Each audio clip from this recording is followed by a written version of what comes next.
Bueno, entonces, decíamos de pensar y esa es lo interesante que recomiendo la lectura, ¿no?, del texto de Perry Anderson, este balance provisorio, cómo él lo analiza tanto a nivel de Estados Unidos, a nivel de Gran Bretaña, y luego lo piensa para América Latina. Y me parece también esta idea de qué tuvo de éxito y qué no tuvo de éxito, qué logró y qué no logró. Y quizás una de las cosas que sí logra el neoliberalismo, más allá de que son los especialistas en hablar de achicar el Estado, y esto no se logra, pero sí lo que logra es marcar una mayor desigualdad.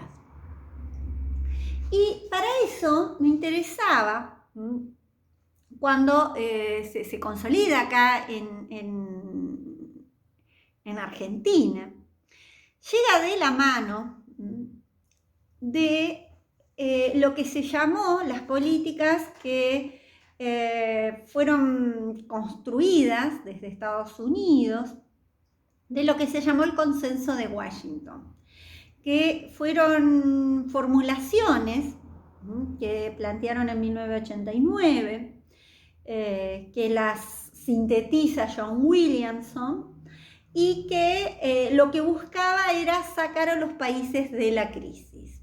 Ustedes van a decir, pero recién en el 89 tuvimos, es decir, ustedes van a ver que hay políticas que se van instaurando y que hay algunas interpretaciones con respecto a los golpes cívico-militares que se dieron en toda América Latina. Por eso es tan difícil estudiar la historia argentina separada de la de América Latina. Para entendernos, tenemos que entendernos vinculados a esta América Latina y pensar en ese famoso Plan Cóndor, en donde se fueron dando, ¿no?, los distintos golpes de Estado, golpes cívico-militares, a partir de los cuales empezaron este proceso de disciplinamiento de los sindicatos, este disciplinamiento de la sociedad en general, ¿no?, en un contexto que también hay que leerlo a nivel internacional, en donde se estaba consolidando esta visión de un mundo bipolar, podríamos decir, en donde teníamos por un lado el capitalismo y por el otro lado la Unión Soviética, el comunismo. Entonces, todo lo malo era viciado, era visto como comunista, ¿no?, desde esta visión, ¿no? Yo siempre digo que para seguir la historia, cómo quiere presentarnos la historia oficial, la visión global, es interesante ver el cine de Hollywood, una industria estadounidense que consolida y marca consumos culturales que tienen ese peso de los consumos culturales porque crean estereotipos, porque crean y construyen subjetividad.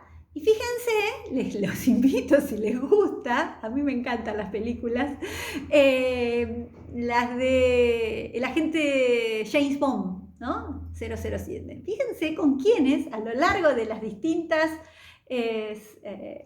007, quiénes son los enemigos, cómo van cambiando, ¿no?, de ser los enemigos los rusos comunistas, pasan a ser a los musulmanes árabes o los narco latinoamericanos, ¿no? Es decir, siempre aparece esta construcción, hablábamos la otra vez del otro cultural, y es muy interesante ver cómo van construyendo un enemigo para marcar un nosotros, ¿no? Volvemos a eso que planteábamos. Bueno, no me voy de tema.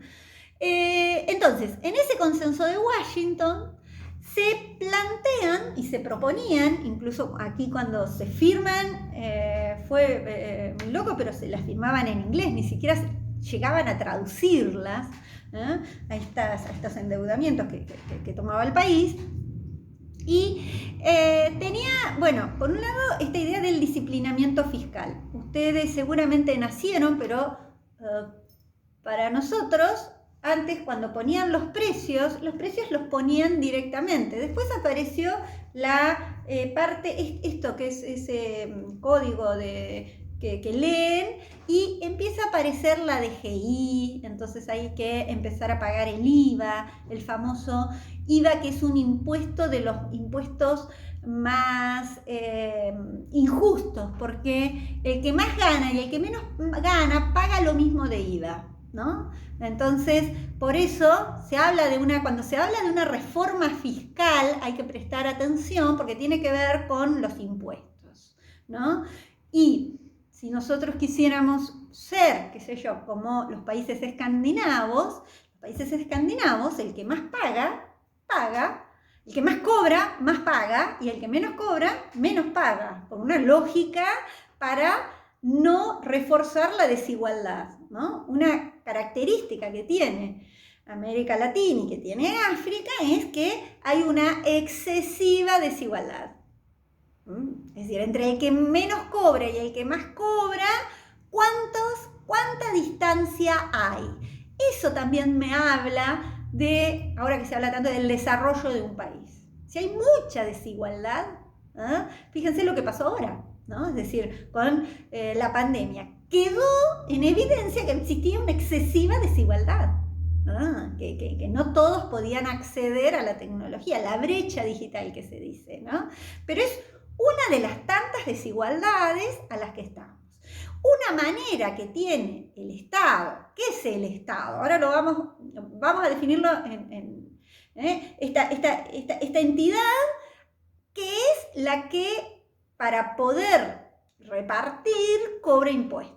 Tiene el monopolio, tiene ese poder de cobrar impuestos. Más allá de que tiene que defender las fronteras, de que se encarga de tener el monopolio de la fuerza física y por lo tanto tiene la responsabilidad junto con ese monopolio. Bueno, no me voy más de tema. Entonces dijimos, un disciplinamiento fiscal exigía el consenso de Washington.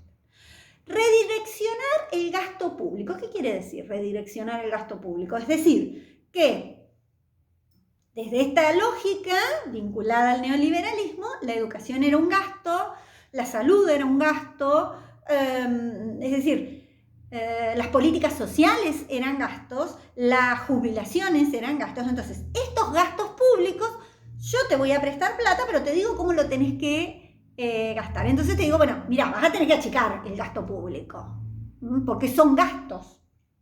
Bueno, es un posicionamiento ideológico, si la educación es un gasto público o es una inversión, ¿no? Bueno, esa es una discusión que nos toca.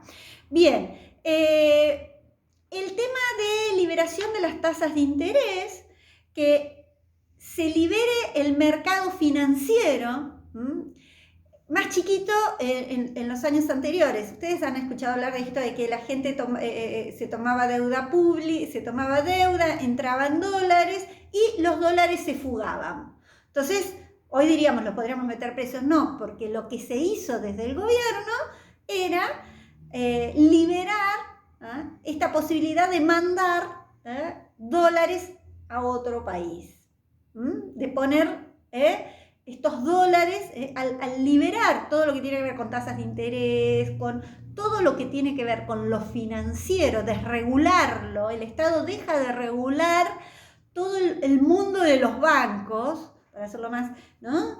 Las tasas de interés tienen que estar manejadas por el mercado. El problema es que en los mercados, el famoso mercado, la competencia es algo muy raro, porque en nuestro país, si ustedes ven, muchos productos están ligados a empresas monopólicas, si bien no tendría que existir el monopolio, pero bueno, de nuevo, si el Estado desregula, el Estado se achica, el Estado dice, ay no, si se mete el Estado evita que haya inversión, pero terminan con el monopolio.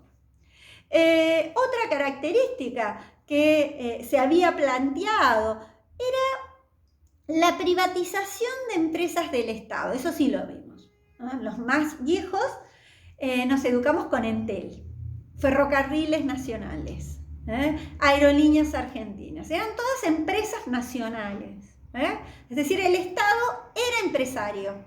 ¿Qué había pasado? En los años previos se había dado un vaciamiento de esas empresas, ¿no? O sea, no se invertía, las empresas eran deficitarias, entonces no andaban bien. Entonces había una comunidad de sentido que decía, está bien que las privaticen, si no funcionan. Sigo en la próxima.